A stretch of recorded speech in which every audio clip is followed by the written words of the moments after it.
আসসালামু আলাইকুম everyone, welcome my another tutorial. So স্ক্রিনে আপনারা যে এররটা দেখতেছেন, error for site owner invalid domain for site key. So এটা হচ্ছে একটা রিক্যাপচা, গুগল যে রিক্যাপচা আপনারা তো ভালো করে জানেন। আমি যদি আপনাদেরকে ওয়েবসাইটে দেখাই তাহলে আশা করি আপনারা ভালো করে বুঝবেন। এই দেখেন ওয়েবসাইটটা। সো এখানে আপনারা যদি ফোকাস করেন যে একটা এরর রেড কালার এখানে, এই যেটা। সো এররটা আসার যে কারণটা আমরা ফার্স্টে কারণটা জানি। সো লোকাল হোস্টে আমার এই যে রিক্যাপচারটা ঠিকঠাকভাবে কাজ করছিল, বাট আমি যখন লাইভ হোস্টে সি প্যানেলে আমার প্রজেক্টটা আপলোড করি তারপরে কিন্তু ইরোরটা আমি ফেস করি। সো দ্যাট মিন্স আমার যে ইএমবি ফাইলে আমার যে একটা দুইটা সাইট কি আছে, দুইটা সাইট কি কিন্তু ম্যাচিং হইতেছে না, কারণ আগে কিন্তু লোকাল হোস্টের যে লিঙ্কটা ছিল এখন কিন্তু লাইভ হোস্টের লিঙ্কটা সেম না থাকার কারণে ইরোরটা ফেস করতেছে। সো যাই হোক, আসলে আমরা দেখি ইরোরটা কিভাবে সলভ করতে পারি। সো তার জন্য আমরা ফার্স্টে আমাদের সি প্যানেলের ড্যাশবোর্ডে যাব। সো এখানে আসার পর আমরা তো জানি ফাইল ম্যানেজার কোথায় আছে, ফাইল ম্যানেজারে ক্লিক করব। ফাইল ম্যানেজারে ঢুকে আমরা প্রজেক্টটা যে যদি আমরা মেইন ডোমেনে আপলোড করি তাহলে মেইন ডোমেনের প্রজেক্ট ডিরেক্টরিতে যাব, আর যদি সাবডোমেনে থাকে তাহলে সাবডোমেনের ডিরেক্টরিতে।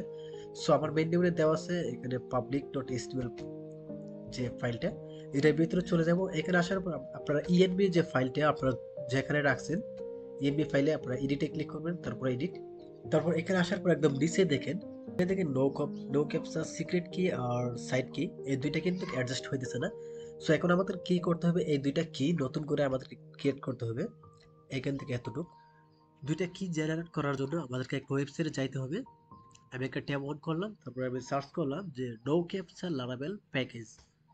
সার্চ করার পর এখানে ফার্স্ট এই যে ফার্স্ট অ্যাড্রেসটা, এটার উপর আমরা ক্লিক করব। ক্লিক করে ঢোকার পর আমরা একটু স্ক্রল করে নিচে চলে আসবো। নিচে চলে আসার পর এই যে দেখেন you can obtain them from here, এই জায়গায় একটা লিংক আছে, আমরা এই লিংকে ক্লিক করব আমাদের সাইট কি এবং সিক্রেট কি তৈরি করার জন্য। আর আমি যে ওয়েবসাইট থেকে সাইট কি এবং সিক্রেট কি তৈরি করতেছি, ওয়েবসাইটের লিংকটা ডেসক্রিপশন বক্সে দেওয়া থাকবে। এখানে আসার পর আমি যেহেতু আগে অলরেডি অনেকগুলো সিক্রেট কি তৈরি করে রাখছি, দ্যাটস ওয়াই আমাকে এইখানে কোনো একটা প্লাস বাটন নাই। আপনারা যারা একদম নতুন তাদের এখানে প্লাস বাটনে আপনারা ক্লিক করবেন। ক্লিক করার পর এখানে আপনারা দেখেন লেভেল একটা ইনপুট বক্স পাবেন। এই বক্সের মধ্যে কি করতে হবে আপনাকে, আপনার যে ওয়েবসাইটটা, ওয়েবসাইট রিলেটেড যে কোনো একটা নাম আপনি দিতে পারবেন। আমি দিলাম টেস্ট, আপনি যে কোনো নাম দিতে পারবেন। তারপর আপনি কি করবেন, একটু নিচে আসবেন, এই যে এখানে চ্যালেঞ্জ টু মানে ভার্সন 2 এটা ইউজ করবেন। তারপর I am not a robot এটা সিলেক্ট দেওয়া আছে। তারপর এইখানে কি করবেন, আপনার ওয়েবসাইটের ডোমেইন নামটা দিতে হবে। আপনার ওয়েবসাইট যদি লাইভ হোস্টে থাকে তাহলে এইচটিটিপি বাদ দিয়ে জাস্ট আপনার ডোমেইন যে নামটা .com সহ আপনি এখানে দিবেন। আমি আপনাদেরকে যদি দেখাই এক্সাম্পল হিসেবে ডোমেইন নামটা, দেখেন আমি একটা ওয়েবসাইটে ক্লিক করলাম, ক্লিক করার পর এই যে এতটুক, এটা কিন্তু ডোমেইন নাম, এইচটিটিপি বাদ, এতটুক বাদ দিয়ে এতটুক আপনি সিলেক্ট করবেন। সো তারপর কি করবেন, আপনি এইখানে পেস্ট করবেন। আমি যদি লাইভ হোস্টের নামটা এখানে দিই বা লোকাল হোস্টের নামটা, এখন কিন্তু আমার ঠিকঠাক আছে, এইচটিটিপি বাদ দিয়ে দিছি। তারপর কি করব, এইখানে প্রজেক্টের নাম দিতে পারবেন। আপনার যদি হয় রেজিস্ট্রেশন ফর্ম বা যে কোনো নাম দিতে পারবেন, ফর্ম। তো আমি রেজিস্ট্রেশন ফর্ম দিলাম, তারপরে এখানে আই এগ্রি দিবেন। দেওয়ার পর সাবমিটে ক্লিক করবেন। সাবমিটে ক্লিক করার পর একটা সময় ওয়েট করবেন। তারপর দেখেন সুন্দর করে আপনাকে দুইটা কি জেনারেট করে দিয়ে দিছে।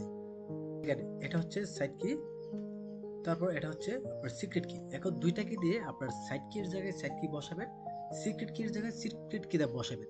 এবং বসানোর জন্য কিভাবে কপি করবেন আপনারা, এই যে দেখেন কপি সাইড কি ক্লিক করলে এই যে সাইড কিটা কিন্তু এতটা কিন্তু কপি হয়ে গেছে। সো এইভাবে সিলেক্ট করে কপি করতে পারবেন। তারপর আপনি চলে যাবেন আপনার ইএনবি ফাইলে। তো দেখেন আমি আবার ইএনবি ফাইলে চলে আসলাম। ইএনবি ফাইলে চলে আসার পর এই যে দুইটাকে আমি চেঞ্জ করার কথা বলছিলাম, সবে এখন একটা একটা করে চেঞ্জ করব। আমি এখানে আমার সাইড কিটা কিন্তু নিচে দেওয়া আছে, একটা উল্টা দেওয়া আছে, সাইড কিটের জায়গায় সাইড কি বসাইলাম, কাট করে কন্ট্রোল ভি দিয়ে আগেরটা রিমুভ করে। তারপর কি করব, তারপর সিক্রেট কি এই জায়গাটা কপি করলাম। তারপর আমি আবার ইএমবি ফাইলে চলে যাব। তারপর সিক্রেট কির জায়গায় সিক্রেট কিটা বসাবো, অবশ্যই ঠিকভাবে বসাবেন। সাইড কির জায়গায় সাইড কি, সিক্রেট কির জায়গায় সিক্রেট কি। তারপরে এখানে সেভ চেঞ্জে দিবেন। সেভ চেঞ্জে দিয়ে সেভ হওয়ার পর আপনি আপনার ব্রাউজার গিয়ে রিলোড দিবেন। তারপর দেখবেন আপনার ফর্মটা যে পেজে ছিল আপনার রিক্যাপচা আসার কথা, আশা করি আর এররটা থাকবে না। আপনি এখানে রিলোড দিবেন। সো আমি এবার ওয়েবসাইটে আসলাম। ওয়েবসাইটে আসার পর দেখেন আমার এখানে কিন্তু এররটা এখানে আছে। আমি সেভ করার পর এমবি ফাইলে আমি সেভ করার পর এখন যদি আমি রিলোড দিই কন্ট্রোল শিফট আর দিয়ে, তাহলে আশা করি দেখেন এররটা থাকবে না। দেখেন এরর কিন্তু চলে গেছে। সো ভিউয়ার্স, আশা করি আপনারাও সহজেই এররটা সলভ করতে পারবেন। আর যদি আপনাদের কোনো সমস্যা হয় এরর সলভ করতে, তাহলে কমেন্ট বক্সে আপনারা কমেন্ট করে জানাবেন আপনি কোন জায়গায় আটকে আছেন। সো আর ভিডিওটা যদি আপনাদের একটু হলে হেল্প হয় তাহলে অবশ্যই একটা লাইক করবেন। আর পরবর্তীতে এমন ভিডিও দেখার জন্য অবশ্যই চ্যানেলটা সাবস্ক্রাইব করে রাখবেন। আজকের মতো এতটুকু। আপনারা সবাই ভালো থাকবেন। আল্লাহ হাফেজ।